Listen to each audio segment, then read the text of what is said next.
What the hell is conservatorship? The Free Britney movement isn't new, but you're probably only hearing about it for the first time now. I'd say it were a Black Mirror episode in the making, but that's already happened. And here's why you should give a big shit about it.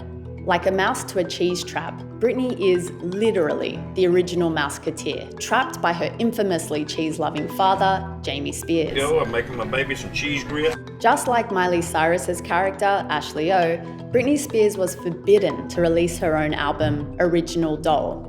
Kind of exactly like how Ashley O's life was sucked out of her to create an original doll. But there's so much more to this. At age 4, Britney started performing. By the age of 8, she had her own agent. A couple of decades and several platinum records later, Britney had a series of highly publicized mental breakdowns. I won't talk about them because you've seen them all before and she's had enough of that. At the time, she was 27 and was involuntarily committed to rehab and psychiatric hospitals. But that is what led her to this state of conservatorship. Okay, so what is it and what is the fight to free Britney from it? Basically, it's enacted by a judge for those incapable of making their own decisions, like the elderly with dementia or those who are seriously unwell.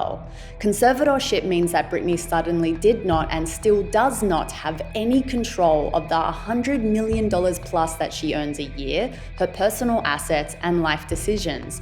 Total control is in the hands of Jamie Spears, her father, who is also her allocated lawyer, kind of exactly like Ashley O's insidiously domineering aunt, Catherine. Jamie Spears, who allegedly physically assaulted Britney's 13-year-old son last year, has authority over Britney's estate, tax forms, professional commitments, tours, health, and life. How's Britney doing? How can we support your mom? Well, I don't know. Is your grandpa a jerk? Yeah, he's pretty big. He's pretty... Yeah, shit. You can go die. It's alleged that it also means that she can't drive herself, can't vote, can't hire her own legal representatives, can't spend her money, can't see how her money is being spent, can't contact anyone or use social media without being monitored, and can hardly see her own kids. But the irony and flaw in all of this is that she can work like a horse and make those who are in control of her life consequently very bloody rich. Jamie also allegedly threatened legal action against the person who first published the hashtag Free Britney movement back in 2009. Why so mad, Jamie? Look, some say that this guardianship helped save Britney's life by removing toxic people and situations from her vicinity, and that die-hard fans who fight against it don't quite grasp the seriousness of her mental health. So I thought about that for a while, but then I took a deeper dive.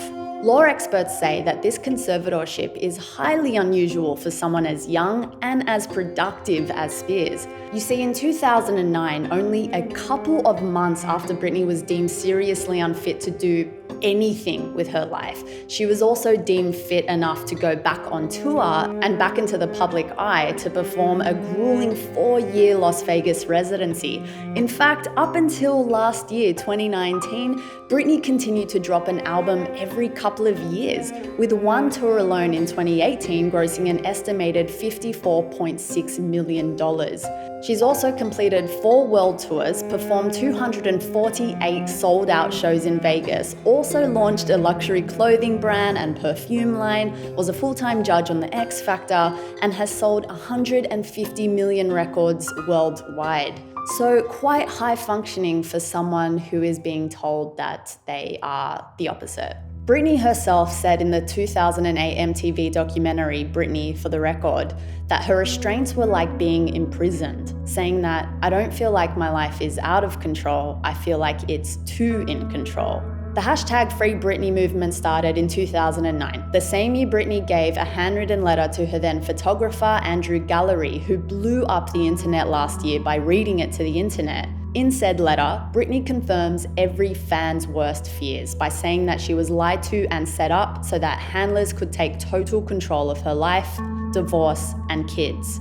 But you only have to look at some of her song titles and her Instagram account to really hear the alarm bells. Look, there are a lot of unknowns and theories out there, but we do know that Britney asked the judge to reduce her restraints, which were denied, and that friends like Taryn Manning and Miley Cyrus have publicly voiced their concern, among many others. Even her own mother, Lynn Spears, has been liking comments about the Free Britney movement. Part of the reason why this has blown up all over again is that Jamie Spears asked for this arrangement to be extended to August 22nd, 2020, which is right around the corner. All I know is that you don't have to love Britney Spears or her music to give a shit about her as a human being, or to be one of those people who wait for her life to be turned into another macabre documentary where we all tweet about how much we wish we knew better back then. Maybe if Britney were able to speak freely, have access to her own lawyer and money, there would be a lot less to be concerned about. But she's not, and that's why TikTok is blowing up with over 50 million posts to free Britney right now.